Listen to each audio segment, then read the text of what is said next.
በዚህ የኑሮ ውድነት መኖር ይችላል? እንዴት 5 ልጅ 3 ልጅ ይዞ እንዴት መኖር ይቻላል? በቀን 2 ጊዜ ዕቃ እየጨመረ ያንዳንድ ሰው ደሞዝ 5,000 ብር 10,000 ብር ነው። 3 እና 5 ልጅ ይዞ ተባርኮ ወር ይደርሳል። አንዳንዱ 200,000 ብር እና ምናምን ደሞዝ እየተቀበለ ወል መድረስ አቅቶት ይበደራል። እኛ በ10,000 ብር ተባርከን 5 ልጅ እያሳደግን ነው። ሸኝነት ዙሪያችንን ከቦን ጭንቅ ጥብብ ብሎን ተስፋ ቆርጠን ዓለም ፊቷን አዙራብን ባልንጀሮቻችን ፊት ነስተውን ሽማለ ቁጥር የምንደነግጠው የገዛ ጥላችንን እያየን የምንፈራው በሆስፒታል አጠገብ ስንሄድ የምንፈራው የፖሊስ ሳይረን ስንሰማ የምንደነግጠው በዓለም ላይ ስለሆነው ነገር፣ በሀገር ላይ ስላለው ነገር፣ ቤተክርስቲያኒቱ ስለሚሆነው ነገር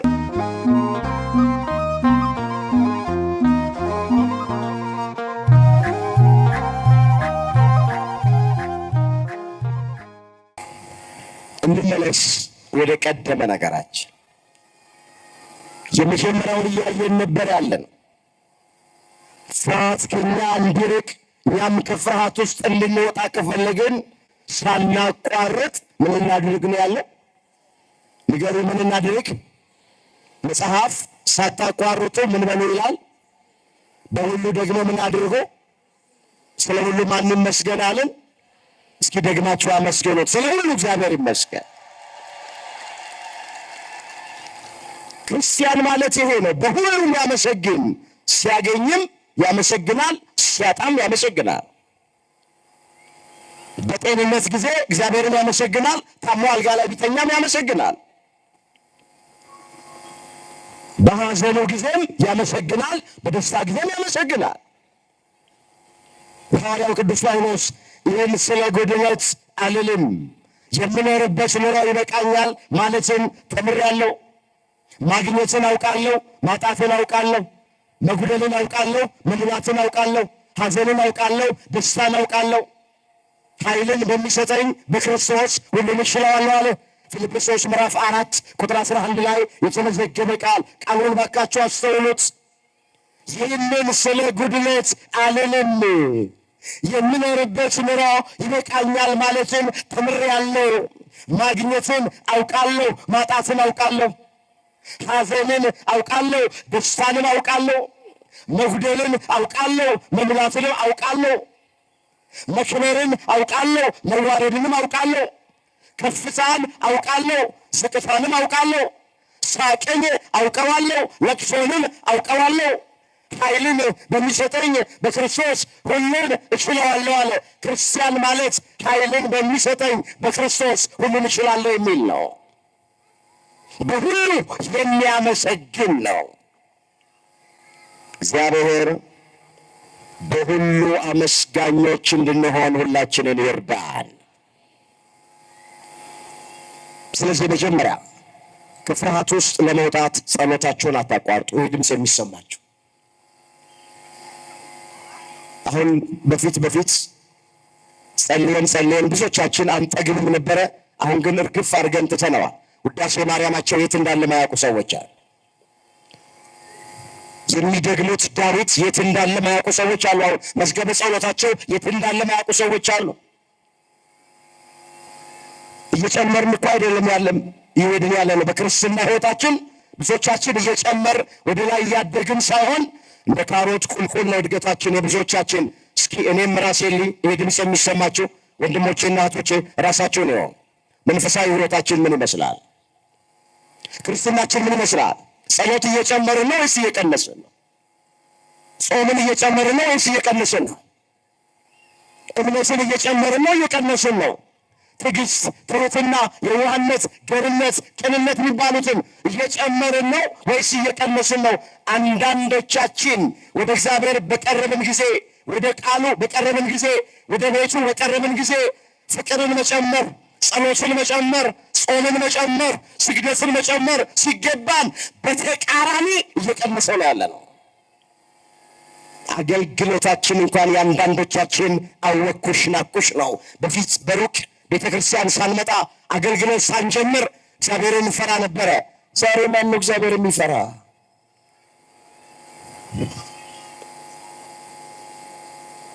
አምላካችን እግዚአብሔር ክርስትናችንን ወደ ታች ሳይሆን ወደ ላይ እንድናድግ ሁላችንን በቸርነቱ ይርዳ። ሁላችሁ ክርስትና እንደ ብረት ምጣድ ሳይሆን ይላሉ አባቶች፣ እንደ ሸክላ ምጣድ ነው ይላል። ታውቃላችሁ፣ ብረት ምጣድ የሚባለው እሳት ላይ ገና ቁጭ ስታደርጉት ይግላል። ከእሳት ላይም እንዳወረዳችሁት በፍጥነት ይቀዘቅዛል። የአንዳንዶቻችን ክርስትና የብረት ምጣድ አይነት ነው።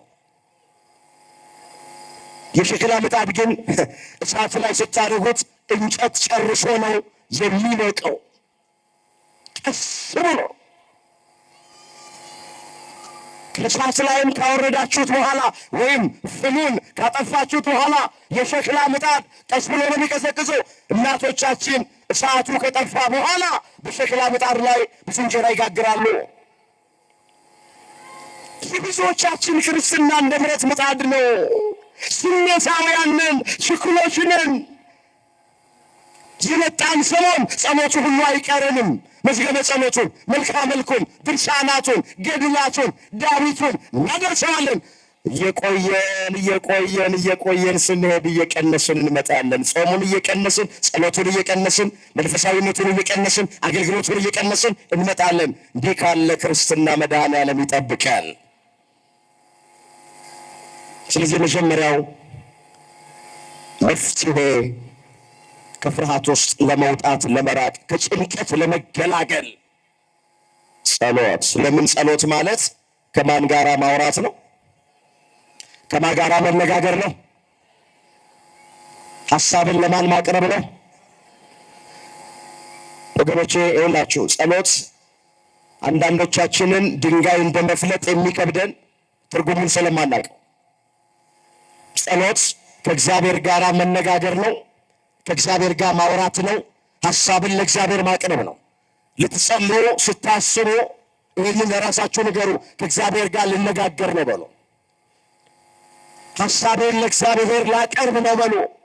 ያኔ ይሄ የድካም መንፈስ፣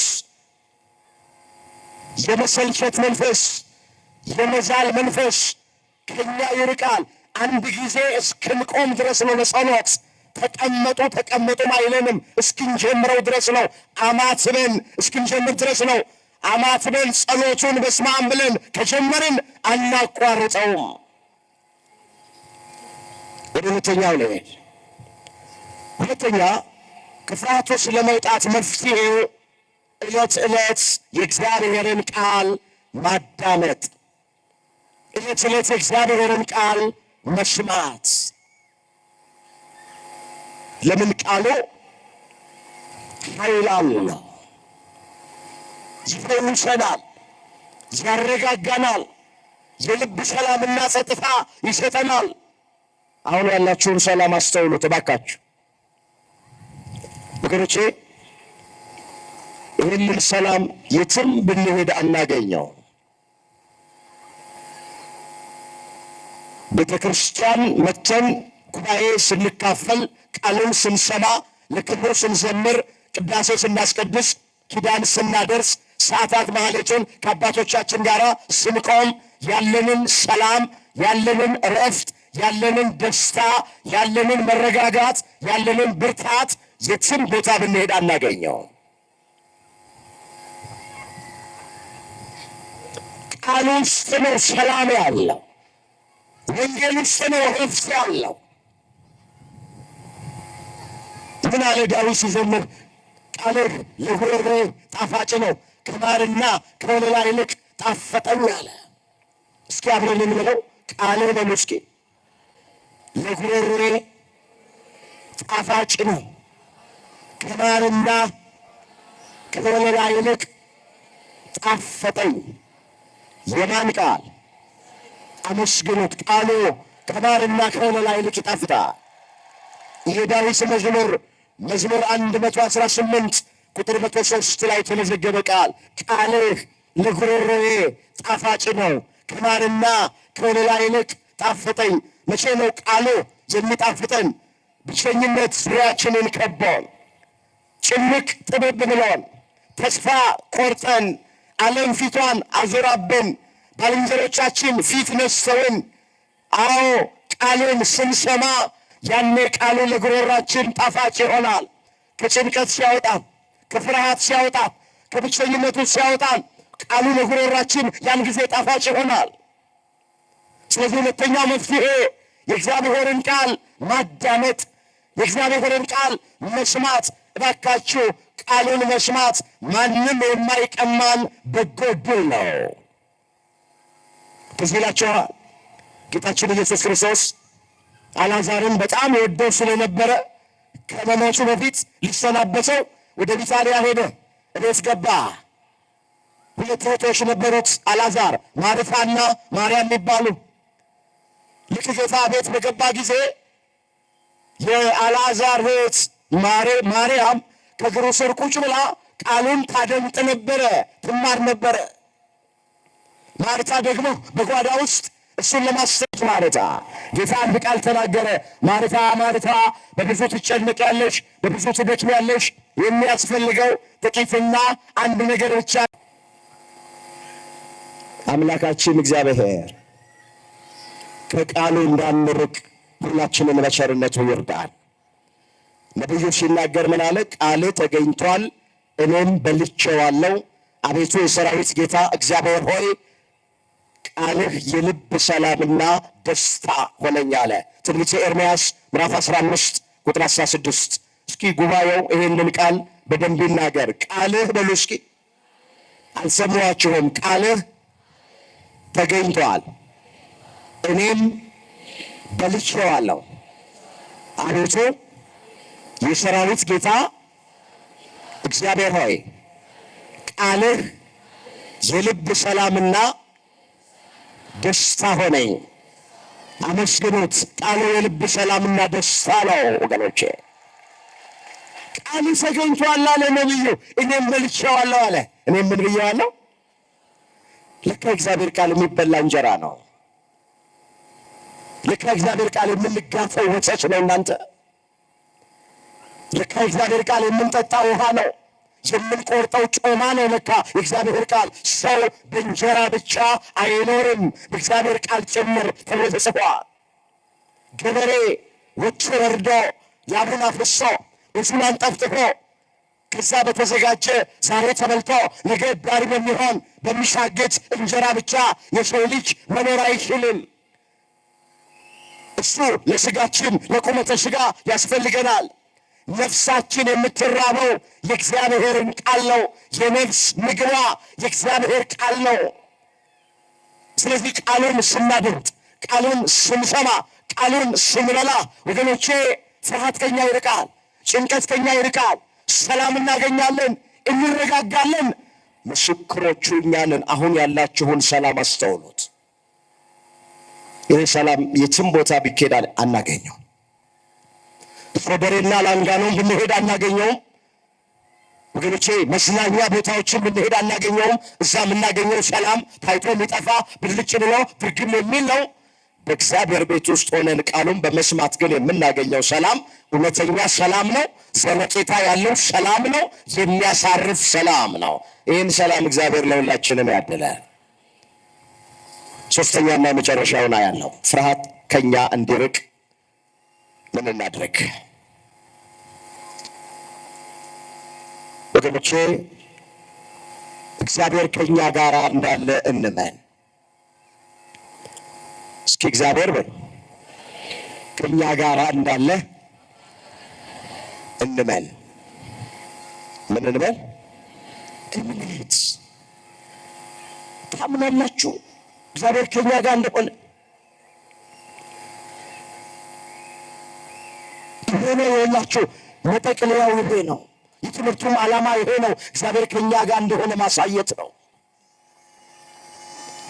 ባለ ቁጥር የምንደነግጠው የገዛ ጥላችንን እያየን የምንፈራው፣ በሆስፒታል አጠገብ ስንሄድ የምንፈራው፣ የፖሊስ ሳይረን ስንሰማ የምንደነግጠው በዓለም ላይ ስለሆነው ነገር፣ በሀገር ላይ ስላለው ነገር፣ በቤተክርስቲያኒቱ ስለሚሆነው ነገር ወገኖቼ የምንፈራበት ምክንያት እግዚአብሔር ከኛ ጋር እንዳለ ስለማናመን ነው።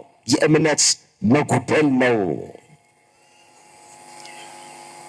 ለዚህ እኮ ነው መጽሐፍ ልባችሁ አይታወክ አለና በእግዚአብሔር እመኑ አለ። የዮሐንስ ወንጌል ምዕራፍ 14 ቁጥር 1 ላይ ልባችሁ አይታወክ አለ። ምን ማለት ነው? ልባችሁ አይታወክ ማለት ልባችሁ አይፍራ ማለት ነው። ልባችሁ አይደንግጥ። መፍትሄው እሱ ጋር ነው። በእግዚአብሔር እመኑ። በማን እመኑ? እግዚአብሔር ከእኛ ጋር እንደሆነ ማመን፣ እምነት። እግዚአብሔር አይጥለኝም፣ እግዚአብሔር አይተወኝም፣ እግዚአብሔር አይዘነጋኝም፣ እግዚአብሔር አይረሳኝም፣ ከኔ ጋር አለ ብሎ ማመን። ያኔ ምንም ነገር በሕይወታችን ይግጠመን አንጨነቅም፣ አንፈራም። እሱ ምንም ነገር ቢገጥመን ከዛ ውስጥ እንደሚያወጣን እናምናለና። እሳት ቢነድ እሳቱ እንደሚያጠፋ፣ ወደ አናብስት ጉድጓድ ውስጥ ብንጣል የአናብስቱን አፍ እንደሚዘጋ፣ ባህር ውስጥ ብንጣል ባህሩ እንደማያሰጥመን እናምናለን። ምን ይላል መጽሐፍ? ኢሳይያስ 43 ቁጥር 1 ላይ እስራኤል ሆይ ተቤዥቼሃለሁና አትፍራ፣ አንተ የኔ ነህ። በውኃ ውስጥ ባለፍህ ጊዜ ውኃው አያሰጥምህም፣ በእሳት ውስጥ በሄድክ ጊዜ ነበልባሉ አይፈጅህም፣ እሳቱም አያቃጥልህም። እኔ አምላክህ እግዚአብሔር መድኃኒትህ ነኝና እኔ ከአንተ ጋር ነኝና አትፍራ ይላል። እስኪ እኔ በሉ ከአንተ ጋር ነኝና አትፍራ። እግዚአብሔር አትፍሩ ይበለን። ተቤዥቼሃለሁና አትፍራ አለ ያዕቆብን። አንተ የኔ ነህ አለ። አንተ የማን ነህ? እኛ የማን ነን? ወገኖች እኛ እኮ የእኛ አይደለንም። እኛ እኮ እግዚአብሔር ነን። በጥንተ ተፈጥሮ የፈጠረን እግዚአብሔር ነው። በእጆቹ ያበጃጀን፣ በመዳፎቹ የቀረጸን፣ ግሩምና ድንቅ አድርጎ የሠራን፣ በአፍንጫችን የነፍስ እስትንፋስ እፍ ብሎ ሕያው ያደረገን እግዚአብሔር ነው። እኛ የእኛ አይደለንም፣ የእግዚአብሔር ነን። ለምንድን ነው የምንሠራው? በአዲስ ኪዳንም ጌታችን ኢየሱስ ክርስቶስ ሥጋውን በመቆረስ ደሙን በማፍሰስ በአዲስም ተፈጥሮ የፈጠረን ኢየሱስ ክርስቶስ ነው። እኛ የእኛ አይደለንም። አንተ የኔ ነህ፣ ተቤዥቼሃለሁና አትፍራ። አዲስ ኪዳን ላይ ደግሞ ምን አለ ሐዋርያው? ሮሜ 14 ቁጥር 7 ላይ ማንም ለራሱ አይኖርም፣ ማንም ለራሱ አይሞትም። በሕይወት ሆነን ብንኖር ለጌታ እንኖራለን፣ ብንሞትም ለጌታ እንሞታለን አለ። እኛ የእኛ አይደለንም ባካችሁ፣ እኛ የእግዚአብሔር ነን። በደሙ ገዝቶናል። መጽሐፍ በዋጋ ተገዝታችኋልና የራሳችሁ አይደላችሁም። በዋጋ ተገዝተናል። ዋጋው ብር አይደለም፣ ዋጋው ወርቅ አይደለም፣ ዋጋው እንቁ አይደለም። ዋጋው ሥጋውን ነው የቆረሰው፣ ደሙን ነው ያፈሰሰው፣ ጎኑን ነው በጦር የተወጋው፣ እጆቹን ነው በምስማር የተቸነከረው፣ የሸዋ አክሊል ነው የደፋው። ሥጋው አልቆ አጥንቱ ነጭ በረዶ መስሎ እስኪታይ 6666 ጊዜ በጅራፍ ነው የተገረፈው። በዋጋ ተገዝታችኋልና ለራሳችሁ አይደላችሁ። አንደኛ ቆሮንቶስ ምዕራፍ 6 ቁጥር 19 ላይ። ስለዚህ እኛ የማንን 10 ሰው ብቻ ነው እግዚአብሔር የማን ናቸው? እስኪ የራሱ ያደረገን በዋጋ የገዛንን አምላክ ከፍ አድርጋችሁ አመስግኑት። በዋጋ ተገዝተናል። ስለዚህ እኛ የእኛ ካልሆነን ለምን እንፈራለን? ለምን እንጨንቃለን? የፀጉራችን አንዷ ዘለላ እኮ በእግዚአብሔር ዘንድ የተቆጠረች እኮ ናት። እናንተ ከብዙ ድንቢጦች እኮ እንበልጣለን እኛ።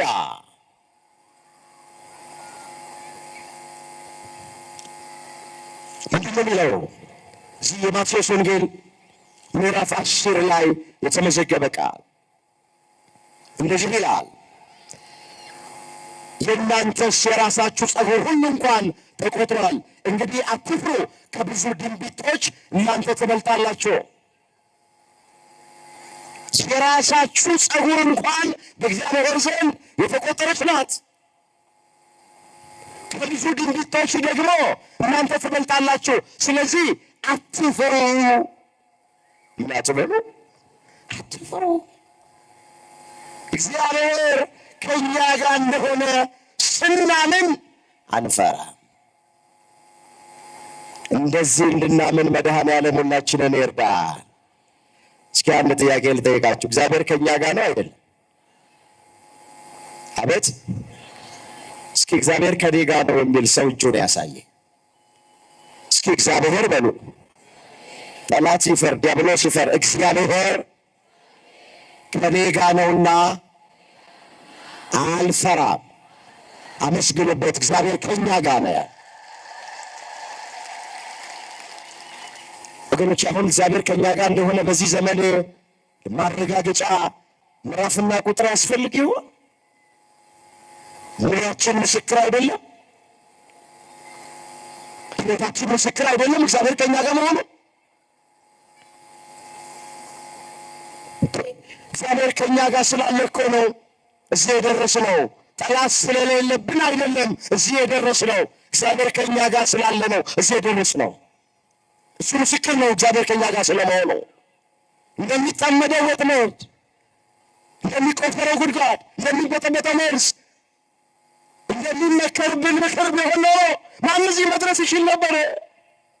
እግዚአብሔር ከኛ ጋር ስለሆነ ወጥመዱን እየበጣጠሰ፣ መርዙን እያከሸፈ፣ ጉድጓዱን እየደፈነ፣ ምክሩን እያጠፋ ነጭ አልብሶ በክብር እዚህ ያደረሰው ከአዳኝ ወጥመድ አመለጠች። ወጥመድ ተሰበረ፣ እኛም አመለጥን አለ። ክብር ምስጋና ለእግዚአብሔር ይሁን። እሱ ከእኛ ጋር ስለሆነ ወጥመዱን በጣጥሶት አስመለጠን የኛ አምላክ። ስለዚህ ይኸውላችሁ ይሄ ድምፅ የሚሰማችሁ ሁላችሁም አትጠራጠሩ፣ እግዚአብሔር ከእኛ ጋር ነው። እግዚአብሔር ከማን ጋር ነው? ከማን ጋር ነው? እግዚአብሔር ከኛ ጋር ባይሆን በዚህ የኑሮ ውድነት ማን መኖር ይችላል? እንዴት 5 ልጅ 3 ልጅ ይዞ እንዴት መኖር ይቻላል? በቀን 2 ጊዜ ዕቃ እየጨመረብን እንዴት መኖር ይቻላል? እኔ ይገርመኛል። የአንዳንድ ሰው ደሞዝ 5,000 ብር 10,000 ብር ነው። 3 እና 5 ልጅ ይዞ ተባርኮ ወር ይደርሳል።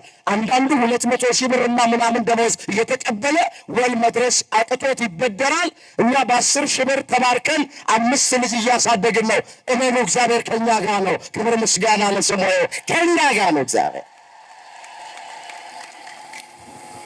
ጓዳችንን ሁሉ እየባረክ፣ መሶባችንን እየባረክ፣ ከክፉ ነገር እየጠበቀ፣ እያበላን፣ እያጠጣን፣ እየተንከባከበን፣ በወጀብና በአውሎ ነፋስ ውስጥ መንገድ እያዘጋጀ ከኛ ጋር ስላለ እዚህ ደርሰናል።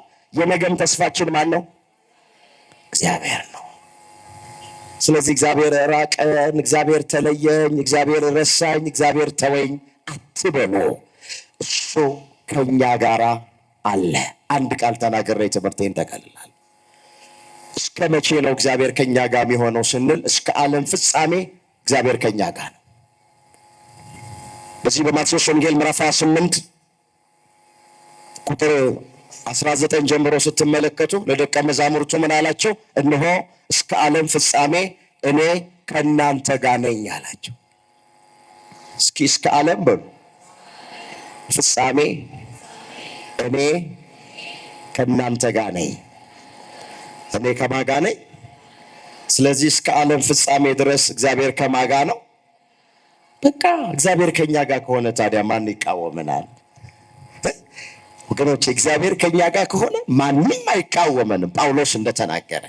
ስለዚህ እሱ ከኛ ጋር ነው። እኛም በቀሪ ዘመናችን ከእሱ ጋር እንድንሆን መድኃኔዓለም ይርዳል። እኔ ከአንተ ጋር ነኝና አትፍራ፣ አትፍሩ ያለን፣ አትጨነቁ ያለን በዚህ ሁሉ ነገር በከበደበት ዘመን፣ ሁሉ ነገር ተስፋ አስቆራጭ በሆነበት ዘመን በቅድስናው ስፍራ ሰብስቦ ተስፋችንን ያለመለመ ብርታት የሆነን ያጠነከረን በቃሉ ያሳረፈን አምላካችን እግዚአብሔር ስሙ የተመሰገነ ይሁን። የሊቀ ሰማዕታት የቅዱስ ጊዮርጊስ የቅዱስ መርቆሬዎስ በረከት ከሁላችን ጋር ይሁን። የሁላችንን መጨረሻ እግዚአብሔር ያሳምር።